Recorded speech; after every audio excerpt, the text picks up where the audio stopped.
Alhamdulillah, alhamdulillahi nahmaduhu wa nasta'inuhu wa nastaghfiruh wa na'udzu billahi min sururi anfusina wa min sayyiati a'malina may yahdihillahu fala mudhillalah wa may yudlil fala hadiyalah.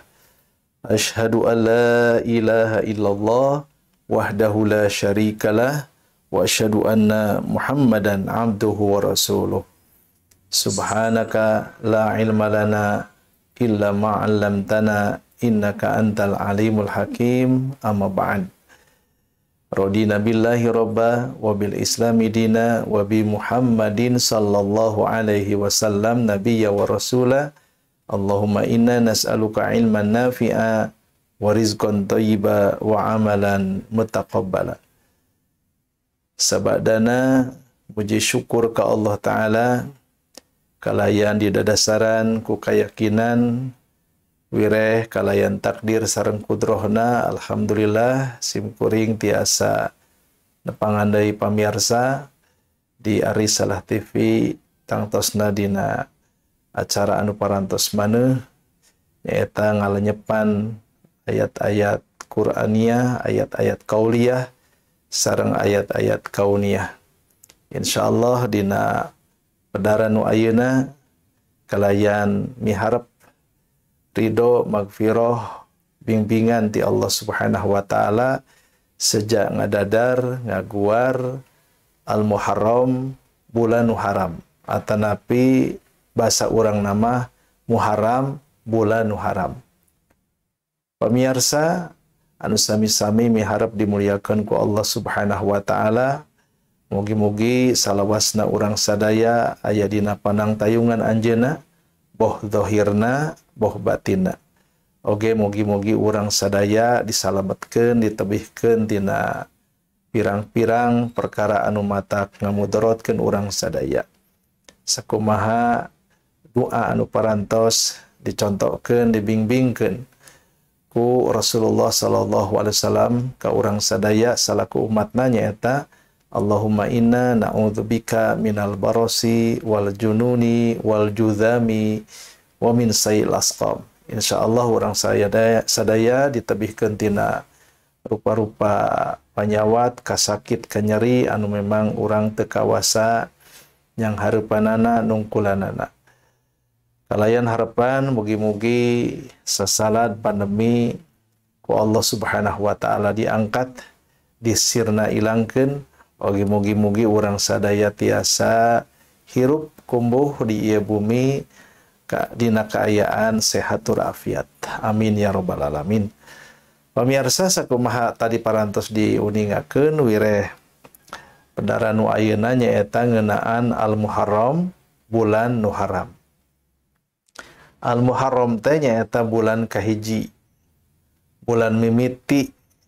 Insyaallah da urang mah biasana nu apal tina sasih-sasih Hijriyah teh kahiji Muharram, nu kadua Ramadan, katilu Syawal, kaopat Dzulhijjah. Rayagung eta we duka loba naon jeung duka aya naon tah dina eta bulan teh. Tah nu mawi ayeuna urang pedar ngeunaan agungna Al-Muharram. Urang bagiakeun, urang sambut Al-Muharram 1443 teh ku sumanget. Sumanget sangkan urang sadaya aya dina pangjaga paringsa Allah Subhanahu wa taala. Keun we masalah hirup udur maot mah eta sanggakeun ka anjeunna. Anu penting urang ikhtiar, usaha. Sajabi ti urang ngadua ka anjeunna, meredih ka anjeunna tangtos kedah disarengan ku ikhtiar urang sadaya nyaeta tuang leueut anu kinten-kinten matak ngahasilkeun manfaat kana badan jeung awak urang sadaya. Eta tina tuangeun sareng leueuteun. Oge urang ngarap-ngarap tina tuangeun sareng leueuteun teh kenging barokahna. Lain ngan saukur ngeunah tina tikoro. Lain saukur seubuh kana patuangan kana lambut, tapi kedah aya barokahna. Urang perdih ka Allah barokahna tina tuang leueut anu ku urang dilebetkeun kana baham teras nyangkrung dina lambut urang sadaya. Insya Allah kersanding anjeunna tina tuang leueuteun teh sanes sajabiti nikmat zahir batin oge bakal ngahasilkeun energi, ngahasilkeun pirang-pirang manfaat kangge badan urang zahirna sareng batinna. Eta di antawisna. Atuh olahraganya gerak jalan, lari, sasapedahan, naon lah pokona mah sangkan awak urang teh henteu cicing bae, henteu meneng bae. Sok kadinya rek lumpat, rek lumpang, rek naik unggah gunung heug ka mana. Kantenan ari patani mah insyaallah da pada melana geus adi dinten teu olahraga oge tos olahraga patani mah insyaallah sararehatnya. Tak kitu di antawisna urang maksimalkeun sagala ikhtiar sareng usaha urang sadaya. Lamun teh macana kedah disuntik, divaksin mangga. Tapi kira-kira ragu mang-mang nyaeta mah ngadoa ka Allah, nyungkeun ka Allah. Margi da zaman ayeuna mah geuningan teu cukup diterangkeun ku ilmuwan. Sok ayeuna masalah vaksin teu cukup eta teh sakapeung mah. Cek ilmuwan kieu, cek ilmuwan nu sejen kieu. Cek nu ieu alus, cek nu ieu goreng tah. Pandeta teh matak bingung ka urang. Tanu mawi nalika urang bingung, sungkeun ka Allah Subhanahu wa taala insyaallah. Insyaallah. Ku Allah bakal dituduhkeun. Daya tama ikhtiar usaha. Masalah kuat, masalah sehat nah hiji jalmi daya tama gumantung takdirna. Tapi urang ge priyogi usaha sareng ikhtiar. Para pamirsa anu sami-sami miharep dimuliakeun ku Allah Subhanahu wa taala, aya sababaraha catetan. Aya sababaraha catetan ngeunaan mapag Al-Muharram. Atanapi urang ayeuna tos aya di awal Al-Muharram. Hayu urang bageakeun Al-Muharram teh. Naon margina? Margi Al-Muharram teh kahiji bulan haram. Kermah bulan haram ngaranna oge haram, Al-Muharram, Al-Muharram, Muharram. Itu bulan anu diharamkeun ku Allah Subhanahu wa taala. Haram naon? Kahiji haram perang. Kadua haram nyieun rupa-rupa pacengkada nepikeun ka kaluar getih. Cek bahasa Indonesia mah tumpah darah. Tah teu meunang nepikeun ka urang teh papaseaan tuluy pamustunganana teh nyaeta silih bunuh. Teu meunang. Lain hartina silih bunuh dimeunangkeun, tetep da silih bunuh mah haram hukumna. Ngan ieu mah dina konteks mimiti Allah netepkeun lianti haram naon teh perang teh atanapi haram maehan batur nalasan batur teh diawitan ku ngaharamkeun bulan. Jadi bulan Al-Muharram teh bulan anu haram. Haram perang. Malah sakumaha ku urang pada uninga yen Muharram teh nyaeta bulan anu pangutama-utamana sabada Ramadan. Keur naon? Keur ngalakonan ibadah saum. Jadi saum nu pangutamana sabada Ramadan nyaeta saum dina sasi Al-Muharram. Naon margina? Margi Al-Muharram ku Rasulullah sallallahu alaihi wasallam disebatkeun ari Al-Muharram teh syahrullah. Bulan Allah. Kade ya ulah patuker sareng Syahrul Khan. Eta mah naonnya? Eta mah pemain bentang film sanes. Tah, Syahrullah teh nyaeta Al-Muharram. Oge ditilik tina sajarah, asal nama dina kalender almanak urang Arab teu aya Al-Muharram teh. Ayana teh Safar awal. Jadi Safar teh aya dua. Aya Safar awal, aya Safar tani. Aya nu kadua Safar teh. Tah, diganti. Tangtos ngagantina ngaran bulan teh ieu minangka bagian tina wahyu ti Allah Subhanahu wa taala anu didugikeun ka Kangjeng Nabi Muhammad sallallahu alaihi wasallam. Jadi weh Al-Muharram. Aya opat saleresna mah bulan-bulan nu diharamkeun ku Allah Subhanahu wa taala teh. Ieu nyokok kana surat At-Taubah, surat ka-8 ayat 30 genep. A'udzu billahi samiil alim minasyaitonir rajim.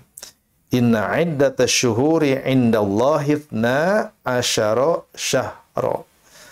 Saestuna bilangan bulan sasih mungguh Allah Subhanahu wa taala teh aya 12.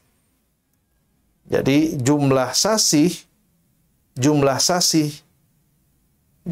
bulan dina mungguh Allah Subhanahu wa taala teh aya 12. Fi kitabillah. Eta teh tos dicatat dina kitab Allah. Kitu ditetelakeun ku Allah dina surat At-Taubah. Yauma khalaqas samawati wal arda. Nalika anjeunna nyiptakeun langit-langit jeung bumi. Minha arba'atun hurum. Tah tina 12 bulan teh aya 4 bulan anu hurum, anu haram, diharamkeun. Kalabat Muharram teh dzalika dinul qayyim. Tah teh agama anu lurus, anu lempeng. Fala tadlimu fihinna anfusakum. Nya ku Allah Subhanahu wa taala urang sadaya dicarek dicaram. Mangka poma maraneh teu meunang nganiaya diri maraneh dina bulan eta, dina bulan-bulan eta. Ya, teu meunang. Hartina teu meunang perang, teu meunang pase, teu meunang zalim we. Teu meunang zalim ka diri-diri maraneh. Teu meunang nyiksa ka diri-diri maraneh. Komo maehan maneh mah, maehan sorangan, teu meunang. Wa qatilul musyrikina kafatan. Tapi aya oge parentah ti Allah perangan ta jalma-jalma musyrik teh, jalma-jalma syirik teh. Kabehanana kama yuqatilunakum kafah. Sakumaha maraneh perangan ka sakabehna. Wa'lamu annallaha ma'al muttaqin. Kanyahokeun ku maraneh saestuna Allah teh jeung jalma-jalma nu tarakwa. Keun we tungtung ayat mah urang tunda heula saheulanan. Margi upami ayeuna dipedar di guar panjang pamirsa. Jadi nu pokok namanya eta dina ieu ayat kaunggal tetela jelas yen geus dicatet ku Allah. Bilangan bulan teh aya 12 bulan. Ayana teh nalika Allah nyiptakeun langit jeung bumi. Jadi jumlah bulan teh lain rekayasa. Tapi ieu mah minangka katetepan takdir ti Allah Subhanahu wa taala. Tah Allah teh parantos netepkeun 12 bulan jumlahna. Tah ku Allah diharamkeun. Eta 4 bulan. Naon wae anu 4 bulan teh? Kahiji Dzulqa'dah. Nu kadua Dzulhijjah. Nu katilu Al-Muharram. Nu kaopat Rajab. Saur Nabi, anu tilu mah berturut-turut, anu tilu mah padeukeut kitu tah. Jadi bulan teh memang bulan bulan 11, bulan 12, bulan hiji. Ya, teras we bulan Rajab. Ta eta. Jadi dina ieu bulan teh dina 4 bulan anu dimaksad diharamkeun sakumna manusia perang dina eta bulan.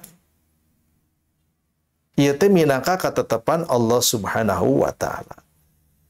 Jadi Al-Muharram parantos ditetepkeun ku Allah Subhanahu wa taala bagian tina 4 bulan nu diharamkeun. Ieu catatan nu kahiji.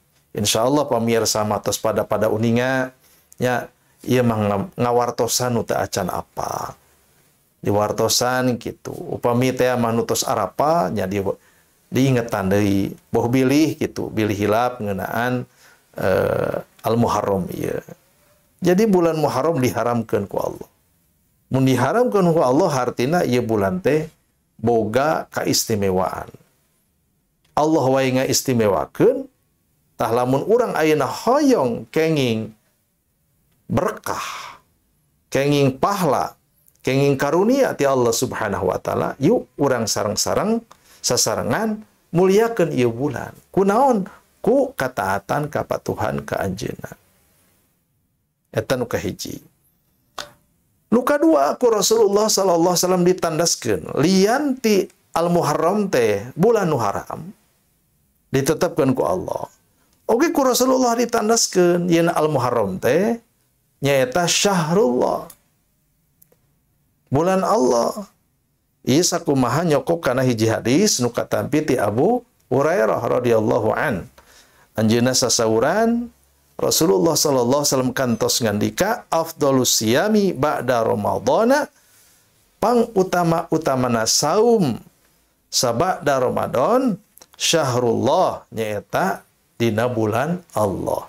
Naon bulan Allah teh al-Muharram. Ku Rasulullah disebut al-Muharram. Ngangge alif lam pamirsa, al-Muharram nya sanes Muharram ngan urang sok kagok nya teu naon lah. Mun upami hoyong afdal al-Muharram. Margi kitu nu disebatna teh.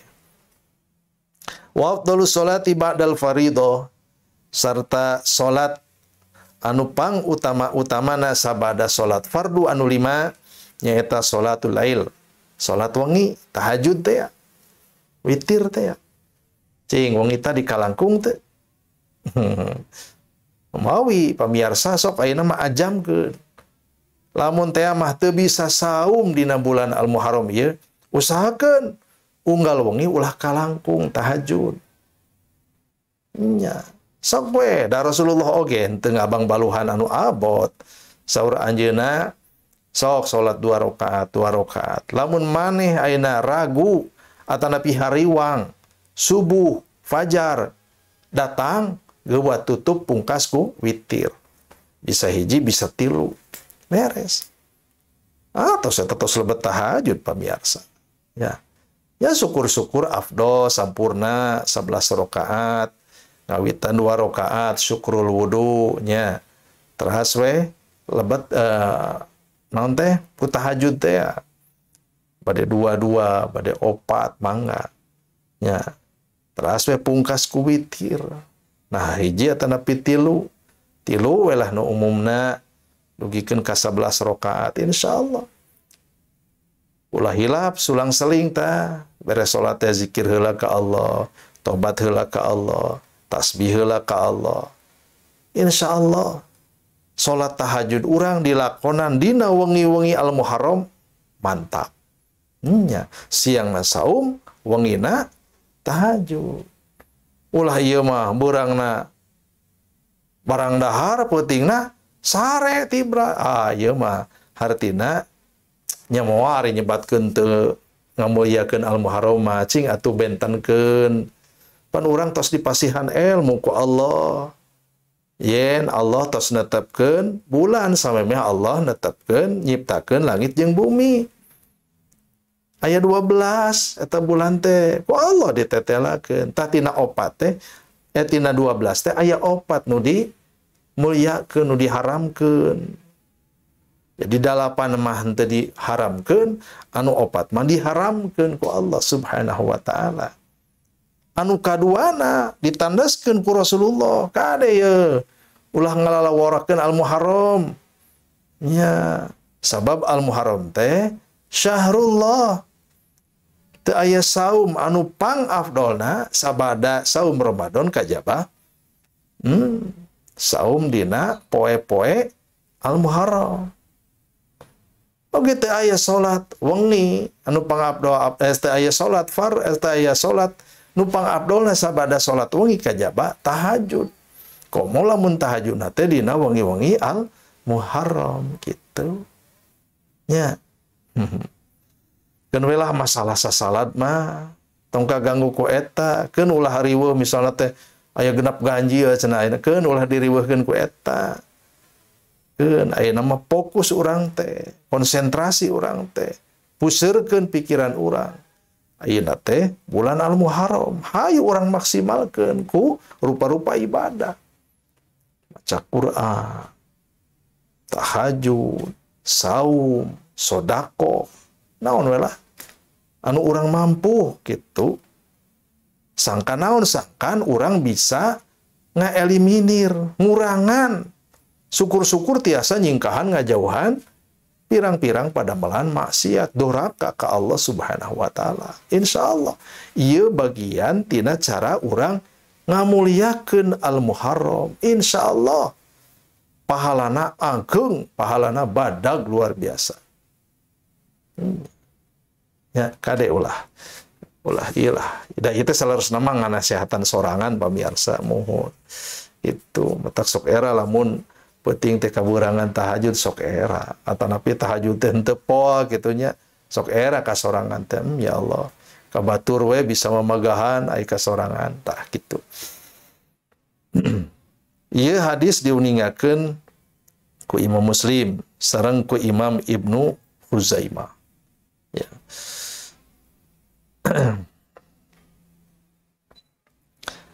Tasawur Imam An-Nawawi dina syarah Muslimna ditetelakeun yen ku hadis anu nembe afdhalus siyami ba'da Ramadan syahrullah al-Muharram wa afdhalus sholati ba'dal faridah sholatul lail. Ieu teh nuduhkeun yen Muharram teh nyaeta bulan anu pang mulyana keur ngalakonan ibadah saum sunnah. Jadi nu beda saum Ramadan sareng saum Muharram hukumna. Nu hiji mah fardu wajib saum Ramadan. Nu hiji di mah saum dina bulan Al-Muharram nyaeta sunnah. Oge kang ngaranan sunnah mah bebas. Tiasa Senin Kemisna, tiasa Daudna, tiasa Ayyamul Bidna, atanapi tiasa oge dina ieu keur hayang saum ya, lain Senin, lain Kemis, lain Ayyamul Bid, tapi hayang saum der we kadinya. Nah, ieu bulan Al-Muharram gitu. Mangga eta mah. Mangga. Daya katangtuan. Pokona mah ku Nabi ditetelakeun pang abdol-abdolna saum sabada Ramadan nyaeta saum dina bulan Al-Muharram. Bebas artina mah. Gitu. Aya deui saum Tasua Asyura tak ieu langkung spesial deui. Nah, nya lamun teh mah teu bisa Senin Kemis, teu bisa Ayyamul Bid, nya atuh 8-10 mah nya teu pisan. Dugikeun ka ngeblank piraku Al-Muharram kosong dina saum ulah lebar nya minimal mata Rasulullah ku pitulung anjeunna nyontoan ka urang sadaya sangkan saum Asyura. Ya, saum dina tanggal 10 penting pisan. Ganjaranna ageng luar biasa. Tapi eta mangke we pedarna. Tah ieu mah urang sakali deui yen Al-Muharram ku Rasulullah disebut teh syahrullah, bulan Allah. Agungkeun ieu bulan ku saum. Teu disebatkeun kedah sabaraha. Nah hapul henteu, nah setengahna henteu. Gitu. Pokona mah sok der saum dina bulan Allah Subhanahu wa taala anu ieu. Tah eta catatan anu kadua. Catatan anu katilu nyaeta boga hiji poe anu kacida pisan utamana nyaeta Asyura. Asyura. Ari Asyura teh artina ka-10. Poe ka-10. Ari Zulhijjah kamari mapan tanggal 10 Zulhijjah disebut teh Yaumun Nahr. Ya, Yaumun Nahr. 11 Yaumul Qor nya. Yaumul Qor.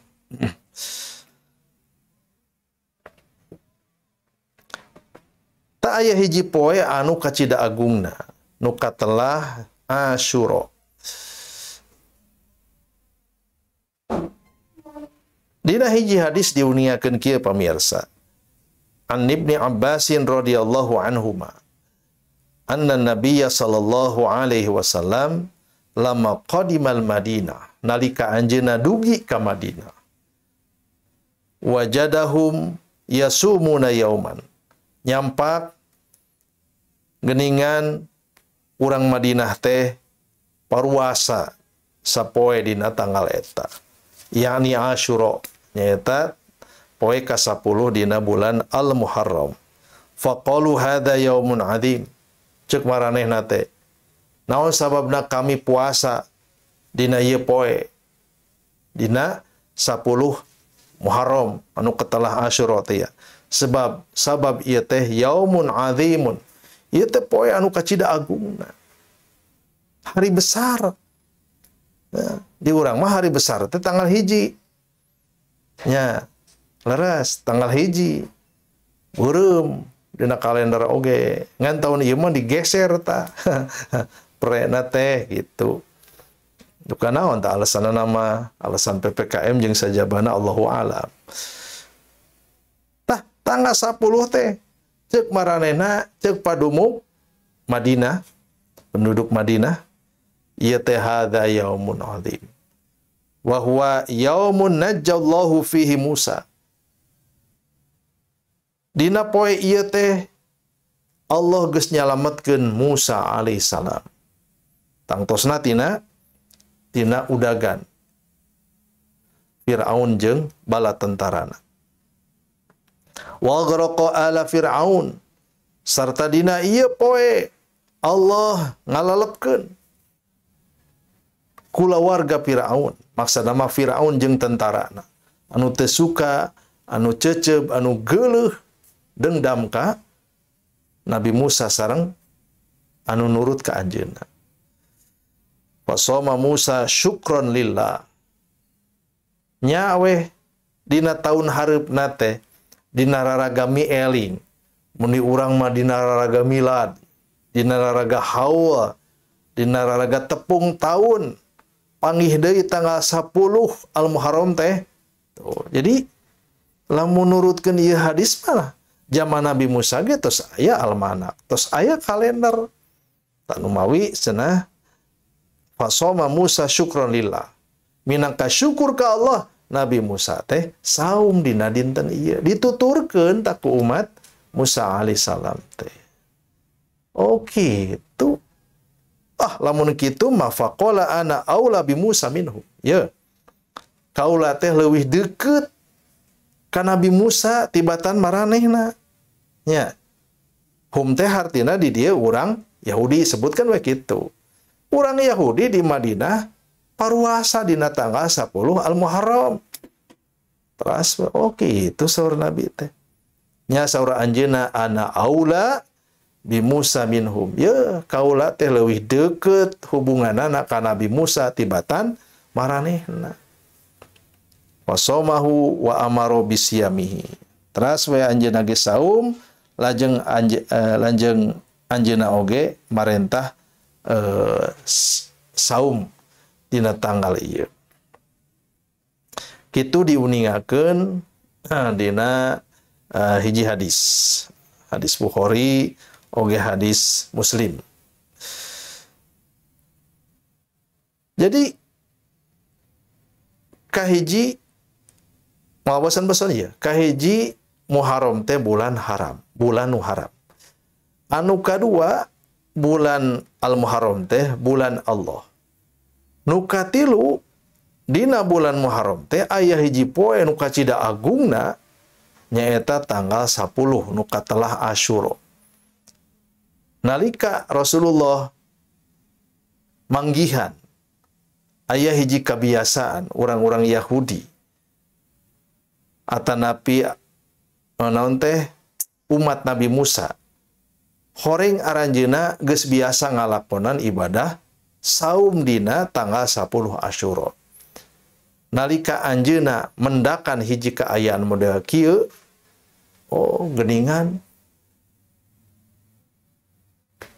maranehna puasa teh kusabab Allah geus nyalametkeun Nabi Musa tina serangan jeung udagan Firaun jeung bala tentarana. Minangka rasa syukur ka Allah Subhanahu wa taala. Tah nalika dikitukeun teh langsung Nabi Muhammad SAW mengandika kaula teh leuwih deukeut tibatan maranehna ka Nabi Musa alaihissalam.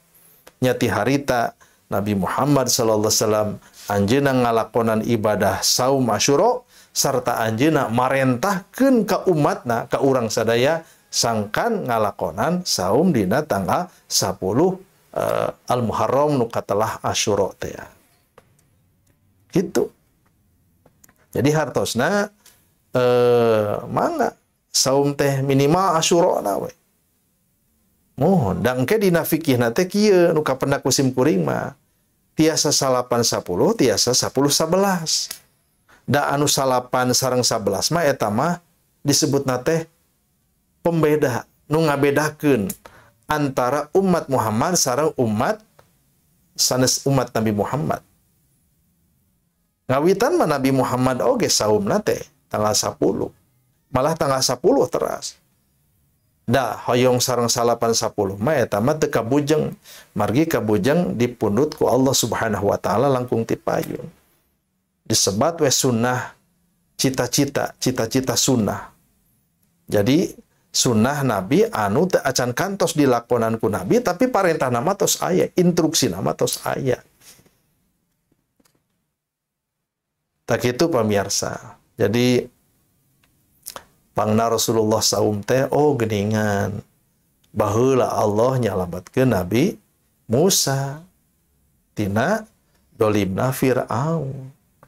Tuluy Firaun jeung tentarana teh dilelepkeun ka jero laut. Nya weh Nabi Musa teh ngarayakeun kemerdekaan. Di urang mah Agustusan nya, Agustusan 17 Agustus. Tah Nabi Musa mah 10 Al-Muharram, saban tanggal 10 Al-Muharram saum. Tak urang oge lamun ayeuna hayang nyonto sunnah Nabi samemeh hayang nyonto sunnah Nabi Allah sareng Rasulna nya cara syukur ka anjeunna teh ku cara saum. Pani urang mah tibalik. Rasa syukur teh biasana teh ku eta makan-makan barang dahar, padahal di antawis sunnah para nabi, para rasul manyaeta rasa syukur ka Allah Subhanahu wa taala teh ku cara saum. Sebut we ulang tahun tanda petiknya ulang tahun. Tah ulang tahun teh lain yen kue, tuluy dililinan atawa datang ka hiji tempat rumah makan jeung sajabana. Mere coklat mere itu jeung sajabana. Tah sunnah nabi mah hawa tepung tahun teh ku cara syukur ke Allah Subhanahu wa taala ku ngalakonan ibadah saum. Cocok pisan komo zaman pandemi mah cocok pisan. Sok 17 Agustus ayeuna cek presiden teh, mari kita rayakan 17 Agustus tahun ini dengan cara semua berpuasa. Mantap saur abdi mah. Nya geus tong teh terekalan deui. Panjat pinang, tarik tambang, balap kerupuk, balap kaleci jeung sajabana cukup we ko saraum insyaallah nya. Teras we pasihan keur tajilna antep pisan kitu. Ngalamun ieu mah, ngalamun. Sugan we atuh Bapak Wali Kota, Bapak Gubernur oge tiasa ieu ngaluluguan. Mere contoh ka urang sadaya ngahirupkeun sunnah Nabi Allah Subhanahu wa taala. Jadi hayu urang manfaatkeun ieu bulan haram. Ieu bulan Allah oge poe anu agung. Dan engke eta mah sakedap deui insyaallah. Nya mohon Rebo sareng Kemis nya pami telepat mah tuh Rebo sareng Kemis insyaallah urang ngalakonan ibadah Tasu'a Asyura. Saum tanggal 8 10 Al-Muharram. Mugi-mugi kaumuran, mugi-mugi sehat. Ya, mugi-mugi daramang sadayana insyaallah. Cita-citakeun di ayeuna, ya Allah sehatkeun abdi supaya abdi tiasa ngalakonan ibadah saum insyaallah. Diijabah ta ku Allah teh. Jadi nyungkeun ka Allah teh ya Allah, hoyong gawe ya Allah, abdi nganggur ya Allah sehatkeun abdi hoyong saum anjing pageto 8 10 Muharram insyaallah. Nu sanesna mah nuturkeun.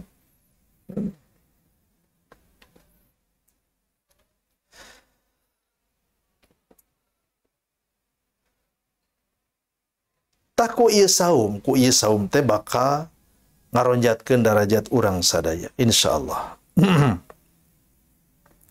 Tah salajengna amalan naon wae anu ku urang peryogi ditataharkeun, disiapkeun ti ayeuna kahiji ibadah saum. Ai salat nu fardu 5 mata kantenan eta mah tong dikantunkeun nya.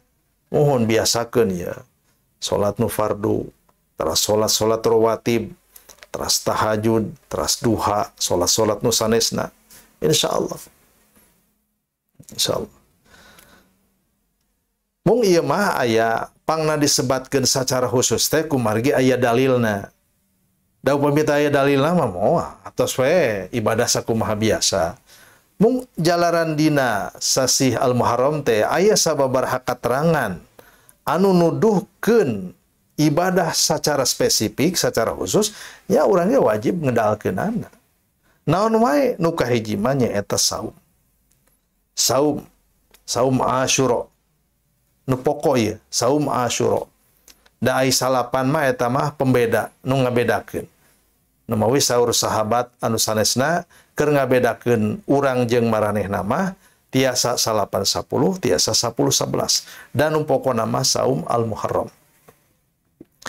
An Abi Qatadah Al-Ansari radhiyallahu anhu qala wa su'ila Rasulullah sallallahu alaihi wasallam an saumi yaumi Asyura. Rasulullah kantos ditaros ngeunaan saum Asyura, saum dina 10 Al-Muharram.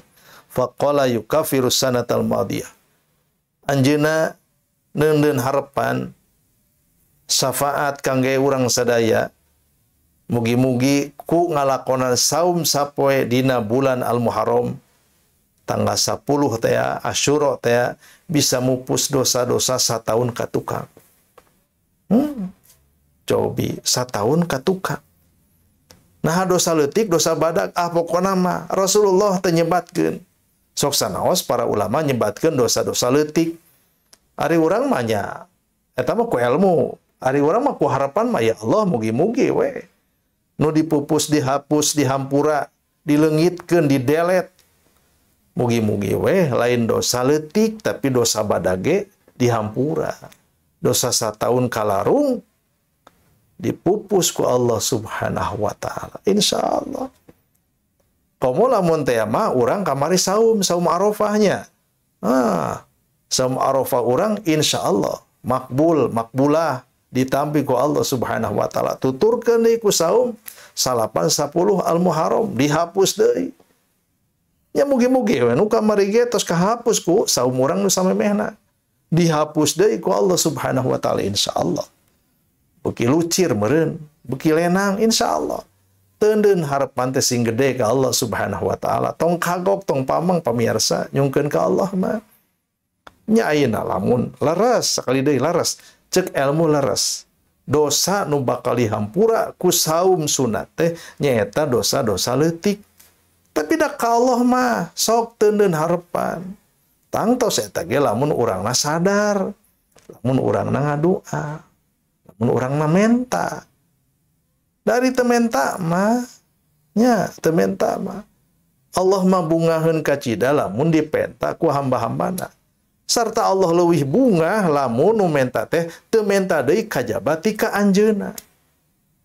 Matak sasambat jeung nyambat ka Allah mah pan Al-Wahid, Al-Ahad gitu. Buka doa teh pan salianti Al-Fatihah. Sebab Al-Fatihah teh bakal mukakeun hubungan urang sareng Allah Subhanahu wa taala. Tina 7 ayat teh pan saur Rasulullah. 3 ka Allah, 3 ka urang, tengah-tengah mah antara Allah jeung urang. Bukakeun ta ku Al-Fatihah, tuturkeun antepkeun ku leres, ku Al-Ikhlas, ku Qul Hu teh eta teh lamun urang nyebutkeun Qul Huwallahu Ahad, Allahu Somad, antep. Antep eta teh. Pondok nyogok ganjaranana luar biasa. Sok eta teh bukakeun hubungan urang sareng anjeunna. Aos deui tuturkeun ku ayat kursi Allahu la ilaha illa huwal hayyul qayyum la. Jeung saterusna. Insyaallah teh. Da eusina teh kalimah-kalimah tauhid anu nunggalkeun Allah Subhanahu wa taala. Urang nyungkeun ka Allah, urang nedak ka Allah, zahir batinna, dunia akhiratna insyaallah. Insyaallah. Temuja ka gunung, munjung ka gunung, muja ka sagara, minta ka dukun, minta ka paranur. Teu aya dina kamus urang. Coret nu karari teu mah insyaallah. Akidah bersih tina syirik insyaallah.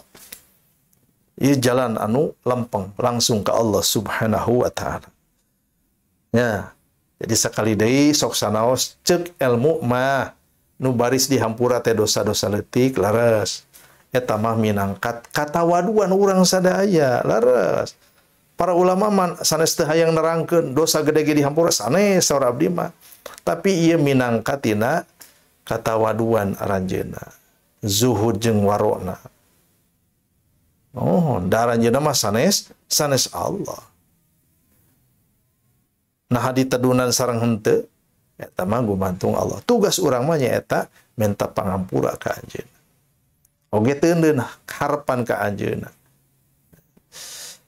Eta. Jadi kumaha ngamakmurkeun al-muharram ka hiji saum. Teu bisa saum Senin Kemis, teu bisa saum Daud, teu bisa Ayyamul Bid. Minimal atuh sapoe ta tanggal 10 kitu piraku we. Ngan lamun kumaha aya halangan harungan, cek ibu-ibu teh nya wayahna we. Nya. Gentenan dina poe-poe sejen, tapi sanes puasa Asyura sanes da. Teu aya istilah kodok teu aya. Atas we Senin Kemis. Ya, minimal pan minggu kahiji itu saur para ulama ge. Jadi Senin Kemis lamun teu kabujeng ngalakonanana saban bulan, sok lakonan tiap awal bulan. 10 poe mimiti tina saban bulan teh boga kautamaan, sok lakonan. Lamun teu kabujeng nya atuh minggu kadua jeung saterusna kitu. Pokona mah niatan hayang saum kun kitu lah. Naon we saum napa pokona mah kabehna ge sunat. Sanes saum wajib. Tapi lamun urang ayeuna nadar eta mah jadi wajib. Ulah nganadarkeun nu tadina sunah tos we sunah insyaallah moal ngurangan pahala, moal ngurangan ganjaran. Jadi ku saum Asyura insyaallah bisa mupus ngahapus dosa-dosa sataun kalarung, sataun kalangkung insyaallah. Insyaallah ya. Pan sing tartib saumna. Tartib saurna pan ulah dukut-dukut keadaan subuh ulah tuh. Pan aya alarm ayeuna teh aya naon sok sahur jam 3:30 atanapi jam 4 dah subuhna ayeuna mah pan jam sabaraha 4 hijinya mohon jongjon lah 3:30 jam 4 ku tiasa lah cekap da sahur mah 10 menit oge 15 menit oge nya tong lami-lami terus kitu mah zikir maca Quran insyaallah. Tah mung dina saum Asyura aya catetan ieu, aya catetan. Kahiji an Abdullah bin Abbas radhiyallahu anhu maqala qala Rasulullah sallallahu alaihi wasallam la in baqitu ila qabilin la asumanna tasi. Saur anjeunna lamun teh mah umur kaula dipanjangkeun ku Allah Subhanahu wa taala bisa hirup dina taun nu bakal datang insyaallah kaula teh hayang pisan saum dina tanggal 8. La asumanna tasi'a. Tasi'a. Hayang pisan. Mong saur para sahabat geuningan Allah teu manjangkeun yuswana. Nah doa Nabi teh diijabah, diijabah. Nya. Justru lamun urang ieu ieu menurutkeun abdi pribadi.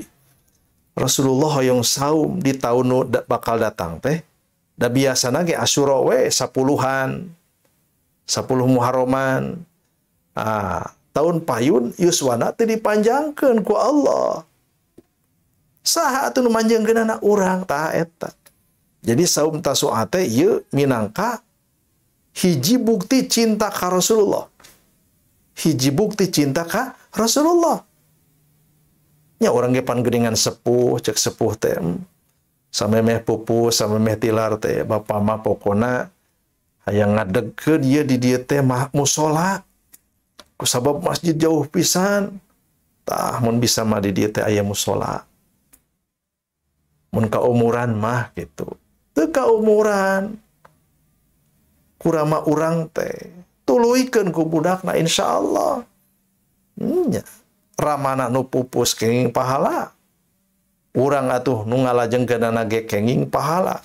Salianti pahala kersorangan, oge urang bakal kenging pahala birrul walidain. Nya kahadean ka ibu rama. Ta ayeuna saum tasu'a teh nyaeta saum neraskeun cita-cita Rasulullah sallallahu alaihi wasallam. Insyaallah. Ganjaranana oge sigana ieu sigana ganjaranana oge bakal langkung ti mupus satahun kalarung leres. Jadi tiket Rasulullah gaduh cita-cita tapi cita-cita teh teu laksana kusabab yuswana kabujeng ditutup ku Allah Subhanahu wa taala, diteraskeun ku urang sok bayangkeun geura. Insyaallah sarabdi mah tegep pisan pahalana oge. Insyaallah. Eta panginten ngeunaan naon sababna urang saum Tasu'a Asyura. Tak kangge ibu-ibu mah panginten aya nu teu kabujeng Tasu'ana. Aya nu teu kabujeng Asyurana. Rupi-rupinya mohon eta mah kantun nadapi tulung we ka Allah. Datang tos ibu-ibu ge naroskeun kumaha cenah. Lamun abdi teh saumna teh Tasu'a hungkul Asyurana henteu, insyaallah. Insyaallah kenging. Nah sababna Asyurana nya macam-macam. Ieu malah kangge kaum ibu mah biasana tawagal ku menstruasi. Alhamdulillah cenah Ustad kaping 8 Pak ibu teh tiasa keneh saum. Tanggal 10 na eta tamu ti Ciberem dongkap teu disangka-sangka nya kapaksa ibu teh. Nya teu naon. Da haram saum oge. Ulah kena-kena wah pahalana bisa mupus dosa satahun ka tukang. Ari nuju haid mah teu tiasa dipaksakeun. Teu tiasa. Insyaallah nya. Aya nu tiasa 10na 8na teu tiasa. Jadi rupi-rupi kaum ibu mah. Ai kaum bapak-bapak mah biasana hoream eta we geuningannya. Tapi kun kaya istilah kieu alhamdulillah teu kabita kuno puasa salah eta mah. Ya ai bapak-bapak mah eta panginten. Atanapi kahalangan teh ku pagawean nya teu sawios. Komo sok biasa di proyek mah pas pisan tanggal 8 jeung 10 teh kudu ngagarap hiji pagawean upami teh mah jauh ti ditu jauh ti dieu. Panas ereng-erengan bari jeung kudu tataekan teterekelan aya di luhur. Tangtos kapegung ku rupa-rupa masalah mah eta kenging uzur syar'i munggu Allah Subhanahu wa taala insyaallah. Asal niatkeun we niatkeun. Nya niatkeun. Hadis nu kadua, an Dawuda ibni Ali an abihi an jadihi ibni Abbasin qala Rasulullah SAW sumu yauma Asyura. Maraneh kudu saum, prak maraneh geura saraum dina poean Asyura wa khalifu fihi al yahud. Tapi bedakeun jeung saumna urang Yahudi. Sumu qablahu yauman au ba'dahu yauman. Nah, nu mawi saur Ibnu Abbas dina raraga ngabedakeun antara umat Muhammad sareng urang Yahudi nyaeta bedakeun. Da urang Yahudi ge geuningan tanggal 10 Muharram paruasa. Tan matak bedakeun. Bedakeun hartina akur ieu penanggalan teh. Urang Islam jeung Yahudi akur ieu. Nya al-Muharramna sarua. Bedakeun saur Nabi bisa sapoe samemehna, bisa sapoe sabadana. Kitu hadis riwayat Ahmad sareng Imam Al-Baihaqi. Ya, bedakeun kitu nurut hiji keterangan ti Ibnu Abbas radhiyallahu anhu. Jadi tiasa 10 11 8 10 nu pokona 10 itu mangga diatur-atur nya paham. Jadi ulah kaget lamun teh mah aya nu saum 10 11 ulah kaget nganu pokok memang 8 10 margi 8 mah ditandaskeun pisan la asumannat tasi'a. Lamun teh mah kaula dipanjangkeun yuswa kaula ku Allah Subhanahu wa taala insyaallah taul nu bakal datang mah bakal puasa teh jeung tanggal 8. Allahu a'lam. Salajengna amalan naon? anu prayogi ku urang dilaksanakan dilakonan dina bulan Al-Muharram ieu. Aya hiji hadis an Abdillahi anin Nabi sallallahu alaihi wasallam qala. Nabi sallallahu alaihi wasallam kantos ngadawu. Man wasa'a ala iyalihi yauma Asyura. Sing saha anu ngajembarkeun balanjana. Anu bro-brohannya traktir mun ceuk urang mah. Sing saha anu ngajembarkeun balanjaanana dina poean Asyura lam yazal fi sa'atin sa'ira sanatihi. Saur Nabi nya anjeunna bakal salawasna meunang kajembaran dina sesa tahun eta insyaallah ya. Jadi lamun urang hoyong bonus anu ageng sok balanjaan bere balanja keluarga benten tina sasari. Lamun biasa balanja teh sapoe 150.000 keur dahar keur bungbuahan upamana ieu mah tah dina Asyura mah tanggal 10 Al-Muharram leuwih beda ieu menu teh 300.000 nah 500.000 atanapi 1 juta dikumplitan bari jeung teu poho mereka sasama mereka papada mereka nu sejen insyaallah ya. Mata lamun ayeuna aya jalmi ngadamel idangan dina tanggal 10 insyaallah ieu jadi kahadean ya. Tapi dina raraga tangtos ngajembarkeun balanja urang tina poe-poe anu biasa. Mung da di urang mah biasana balanja boro-boroan teh lain tanggal 10 nya sanes. Tapi di urang mah biasana tanggal 10 teh hari yatim. Itu biasana. Padahal nu dina hadis mah nu kaunggal dina hiji hadis mah anu tadi teh memang hadisna teh dhaif. Saur Ibnu Hajar Al-Asqalani rahimahullahu taala. Saur anjeunna hadis ieu teh dhaif. Man wasa'a ala iyalihi yauma Asyura lam yazal fi sa'atin sa'ira sanatihi. Jadi manehna bakal salawasna dijembarkeun dina sakabeh tauna. Nya sesa umurna teh bakal dijembarkeun tah. Dijembarkeun rezekina, dijembarkeun sagala rupana lah ku Allah Subhanahu wa taala. Matak bro-broan. Mani urang mah biasana bro-broan teh lamun rek lebaran nya. Alabat oge salar-salar mah bro-broan teh dina ieu pamirsa dina Dzulhijjah.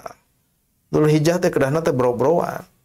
Mun kurban teh unggal poe ta mimiti yaumun nahar tanggal 10 terus tanggal 11 tanggal 12 tinggal 13. Wah terus unggal poe teh mencit bikeun sapi ka hiji hargana 25 sapi ka 2 hargana 30 sapi ka 3 hargana eta teh bro-broan. Eta bro-broan. Kan eta mah masalah Dzulhijjah. Ieu mah masalah Al-Muharram. Jadi kedah aya uang bonus ya. Ya, uang bonus. Jadi kabojo tina tanggal 10 teh mah naon pa ieu? Hadiah naon? Asyuraan. Tah teh naon? Ieu jang. Naon Pak? Tah duit. Wah, nuhun Pak. Alhamdulillah suntangan dah. Si Cika, si Bungsu kabeh di bonusan. Atanapi yeuh urang dahar di mana we lah. Anu ngeunah nu mahal tak kitu. Di mana we. Urang ngampar cenah Pak. Nu penting mah nikmat. Oke. Pokona mah cumponan kahayang kula warga insyaallah. Ieu teh bakal boga ajen, punten, nilai tersendiri ka urang sadaya insyaallah. Ta sakali deui hadis teh memang dhaif. Tapi kusabab loba nu ngariwayatkeun nya sababaraha ahli hadis nyendakeun yen hadis ieu teh kaangkat derajatna jadi hasan. Allahu alam bisawab. Tak kitu pamirsa jadi tanggal 10 teh nya lianti saum oge hartina naon? Hartina siapkeun menu Asyura teh di bumi anu tegap. Nu raos lah gitulah. Nya da tegerah daging wae da aya jalmi teu keeng nuang daging pan.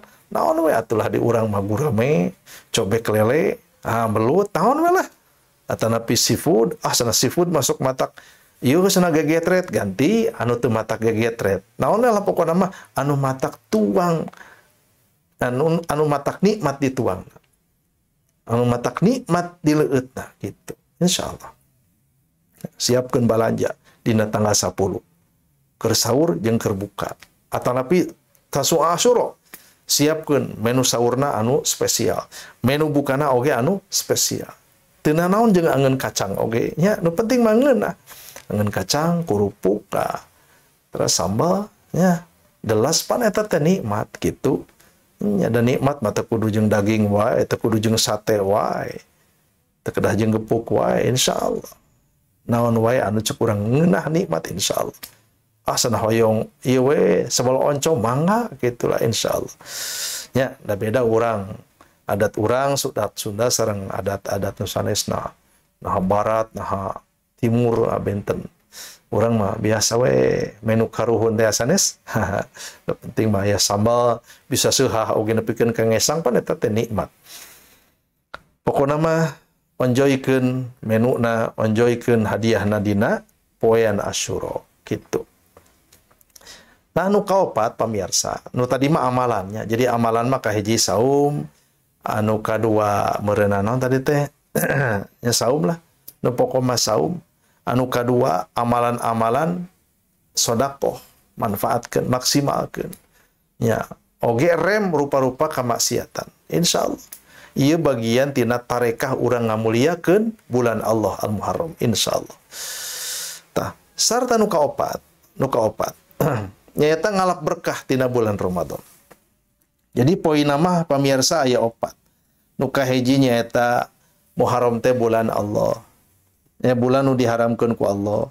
Nu kadua bulan Al-Muharram teh ku Nabi diterangkeun syahrullah, bulan Allah. Oge nu katilu bulan Muharram teh boga hiji poe Asyura tanggal 10 anu kacida spesial luar biasana. Mungguh Nabi sallallahu alaihi wasallam anjeunna masihan ka urang sadaya katerangan sangkan urang teh bisa ngamaksimalkeun 10 Asyura nu bakal datang insyaallah. Sarta nu kaopat nyaeta ngalap berkah tina bulan Al-Muharram. Kumaha carana? Carana urang ngalap berkah teh tangtos kedah daek maca. Daek nanya, daek ngaji. Margi kieu aya sababaraha sebut weh keajaiban, mukjizat teh. Aya mukjizat, aya karomah. Mukjizat dihususkeun ku Allah kangge para nabi sareng rasul. Anapun karomah eta mah kasing saha di antara hamba-hambana anu patuh taat ka anjeunna. Dipasihan keajaiban eta teh ngaranna karomah. Tah aya sababaraha mukjizat. Aya sababaraha keutamaan, kajantenan anu ku urang peryogi dibaca deui. Tah lamun geus dibaca mah urang ge pan ngalap berkah. Kahiji, ieu mah tina dongeng-dongeng kisah-kisah anu umum. Kahiji cenah dina bulan Muharram teh tobatna Nabi Adam alaihissalam ditampi ku Allah Subhanahu wa taala. Nabi Adam ka Allah teh tobat teh sababaraha kali. Ngancan manggih wae panampian tobat tah diijabah-ijabahna tobat Nabi Adam teh cenah saur Sahibul Hikayat dina bulan Al-Muharram ditampi we. Bunga Nabi Adam. Namawi lamun ayeuna urang ngadoa nya dina raraga ngalap berkah nati Nabi Adam ngadoana teh Rabbana zalamna anfusana wa illam taghfir lana wa tarhamna lanakunanna minal khasirin. Ieu doa teh diabadikeun ku Allah Subhanahu wa taala dina sababaraha surat, dina sababaraha tempat. Rabbana dhalamna anfusana wa illam taghfir lana wa tarhamna lanakunanna minal khasirin. Sok munajatkeun dina bulan Al-Muharram. Mohon tayeb teh pan engke teh bakal kelop sareng saum. Tasua Asyura teh bakal kelop, bakal ngajodoh. Nalika urang saum tak ulah hilap ngadoa ieu. Ieu teh minangka tobatna urang ka Allah Subhanahu wa taala. Ku ilmu pan, ku ilmu. Oh, Nabi Adam ge ditampi nyambung-bunga urang ge ngalap berkah ti anjeunna. Dina bulan ieu mah ditampi tobat urang teh kitu. Nu kadua cenah naon teh? Eureuna banjir. Jadi berlabuhnya kapal Nabi Nuh alaihissalam. Jadi ngambah sagara rumah anon, ngambah sagara banjir tapi sagara banjir ieu mah yo. Teras we root nepikeun ka kapal Nabi Nuh teh eureun di Bukit Zuhdi. Aya mang Zuhdi di dieu. Jadi Zuhdi teh hiji ngaran hiji bukit lah. Gunung Letik kitanya ai bukit teh. Tah teh cenah lirena teh dina bulan Al-Muharram. Mun anggelung-anggelungan dina luhur banjir atuh pamirsa marukan teu ke hujan raat, cai root, teras weh kapal teh balabuh. Eureun di Darmaga, mun ceuk urang mah. Di dinya di Bukit Zuhdi. Eta teh kajantenana dina bulan Al-Muharram. Sarajengna cenah salametna Nabi Yunus alaihissalam. Nabi Yunus teh pan dileg-leg tah ku lauk anu gede pisan. Aya anjeunna di jero. Dugikeun ka babacaan oge geuningan subhanaka la ilaha illa anta inni kuntu minadh dhalimin. Ngadua ka eta zikirnya ya. Jadi ngarumasakeun diri, ya Allah subhanaka maha suci anjeun ya Allah. La ilaha illa anta teu aya ilah angin anjeun ya Allah nu layak disembah dipuja. Subhanaka inni kuntu minadh dhalimin. Ya. Teras we anjeunna teh tiasa kaluar tina dikaluarkeun ku Allah Subhanahu wa taala tina jero beuteung lauk anu kacida gedeena. Lauk paus mun ceuk aya namanya tak kitu. Eta teh cenah dina bulan Al-Muharram. Oge nu kaopat disalamatkeunana Nabi Ibrahim tina siksaan seuneu. Raja saha teh Raja Namrud. Usabab Nabi Ibrahim teh teras-terasan dakwah ilallah, ngajak kana jalan Allah, ngajauhan berhala. Rabbi'j'al hadzal balada amina wajnubni wa bani an na'budal asnam.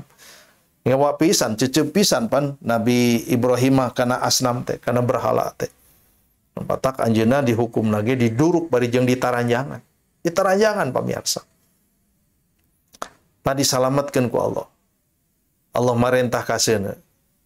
Maraneh kudu bardan wasalaman ala Ibrahim. Seuneu maneh kudu tiis. Salametkeun Ibrahim. Seuneu tiis Ibrahim salamet. Eta teh dina bulan Al-Muharram. Allahu a'lam. Salajengna pamirsa damangna Nabi Ayub alaihissalam. Nabi Ayub didamangkeun ku Allah Subhanahu wa taala. Sabada anjeunna katerap rupa-rupa penyakit nepikeun ka budak seep, harta banda seep, oge pamajikan sadayana ninggalkeun iwalti hiji anu satia ka anjeunna teh. Itu cenah dina Sahihul Hikayat manamina teh Rohmah. Jadi ibu Rohmah teh istri anu kacida satiana ka Nabi Ayub alaihissalam. Sanajan Nabi Ayub teu damang oge teu weleh disarengan. Jadi istri anu kersa nyarengan carogena dugikeun ka damang eta teh luar biasa. Eta teh namina Rohmah ya. Muhun aya teh ayeuna nu kitu yang mudah-mudahan we ayanya da teu sakedik dengan zaman ayeuna mah naon cenah karek kawin ujug-ujug gering salaki teh kudu cuci darah kudu itu geus we dipirak geussan we. Tak ieu mah hiji nyakeun bae da eta mah lalakonnya. Ieu mah Rohmah mah cenah trasatia dugikeun ka Nabi Ayub damang. Teras salajengna cenah Nabi Yusuf dibebaskeun ti panjara. Anjeunna dihukum, difitnah cenah rek naon teh rek merkosa cenah kitu. Istri raja. Tapi fitnah. Tah dikaluarkeun cenah bulan Al-Muharram. Ya, mugi-mugi we ulama sahawai anu ayeuna difitnah tuluy dibui, dipangberokan, mugi-mugi we dina bulan imah dibebaskeun. Ya, tong kamana wae mugi-mugi dibebaskeun. Tah salajengna nyaeta Nabi Musa tah ieu mah disebatkeun dina hadis. Ieu Nabi Musa disalamatkeun ku Allah tina dolimna Firaun disebatkeun ku hadis. Jelas anu Nabi Musa mah upami nabi-nabi nu sejenna mah simkuring teh acan mendak kateranganana. Margi kawates punya kemampuan referensi sareng sajabina. Nganu apa teh nu tadi we da hadisna aya. Jadi kunaon maraneh saum dina poe ieu? Ceuk aranjeunna teh sabab dina ieu poe Allah nyalametkeun Firaun. Tah kapungkur Nabi Musa minangka syukur ka Allah memperingati hari kemerdekaan mun kitu ceuk urang mah ku cara saum kitu. Oh mun kitu mah kami gerek saum di dawuh Nabi sallallahu alaihi wasallam. Sarta nu pamungkas Ka'bah ditutupan ku kiswah. Tete tanggal 10 Muharram. Ieu mah dina sajarah. Pami telepat mah tina Syekh Sofiur Rahman Al-Mubarakfuri. Anjeunna nguningakeun yen dina tanggal 10 Ka'bah mimiti di kiswahan. Tanggal 10 Al-Muharram. Batak nalika Ka'bah dibungkus ku kiswah teh rasa syukurna baheula nyaeta ku cara saum. Eta pamirsa, jadi sajabi ti urang ngalakonan ibadah anu parantos dilakonan ku Nabi, para sahabat, tabiut tabiin, dugikeun ka umat anjeunna nu ayeuna, oge urang tiasa ngalap berkah tina Al-Muharram. Ku cara naon? Ku cara nataan nyebatan nabi-nabi Allah, rasul-rasul Allah. Yen geuningan seueur pisan nabi Allah kakasih Allah teh anu disalametkeun dina bulan Al-Muharram. Tah pon kitu deui ageng harapan urang sadaya mugi-mugi we Al-Muharram nu ayeuna oge Al-Muharram hiji 443 Hijriah teh nyalametkeun urang tina sasalat, ngabebaskeun urang tina pandemi. Mugi-mugi nu teu damang enggal didamangkeun nya, mugi-mugi nya si virus teh geuwat-geuwat paeh mulang deui ka Allah Subhanahu wa taala kanu kagunganana insyaallah. Insyaallah ta eta ngalap berkah teh disebatkeun pirang-pirang kajadian anu agung oge kalayan harapan tur cita-cita mugi-mugi we Allah ge ngalungsurkeun deui pitulungna sakumaha anu kantos ku anjeunna dilungsurkeun ka nabi sareng rasul pilihan anjeunna. Alhamdulillah pamirsa, rupina mah sakitu nu tiasa kapidangkeun. Hatur nuhun kana sagala rupi pangrojongna nya. Ulah hilap naon teh pasian jempol, teras like, share, jeung sajabina bagikeun. Mugi-mugi we dina babagi teh kenging pahalana, kenging ganjaranana. Sakali deui siapunten anu kasuhun, mugi-mugi Allah Subhanahu wa taala nang tayungan urang sadaya sing diijabah doa urang sewang-sewang, munajatkeun siang sareng wengi, ulah hilap seueurkeun amal, siangna saum, wengina tahajud, ngadoa meredih ka Allah Subhanahu wa taala insyaallah. Lamun Allah naon teh ngawidian ka urang sadaya, urang bakal salawasna aya dina panang tayungan zahir batin dunia alam barzah sareng akhirat insyaallah.